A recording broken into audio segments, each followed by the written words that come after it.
So hey everyone, welcome back to another quick and very interesting tutorial. Where in this quick tutorial, I'm going to show you how you can change the default zoom size in your Safari browser on your iPhone, so that you can easily read the small text. Now, in order to do it, just simply open the settings of your iPhone, and the settings, scroll down and go to this option of apps. In the app, simply search Safari, or you can find it manually as well.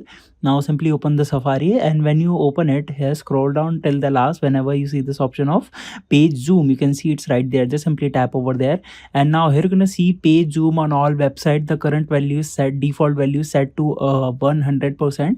You can definitely increase the size. For example, if I set to 125%, now if I open the Safari browser, any page that I have been already loaded will be preloaded, and here you're gonna see the text size is bigger than the usual. Alright, so that's it for this tutorial. I hope this video will be helpful for you. Make sure to hit the like button and subscribe button for more such helpful and interesting tutorials. See you in the next one. Take care.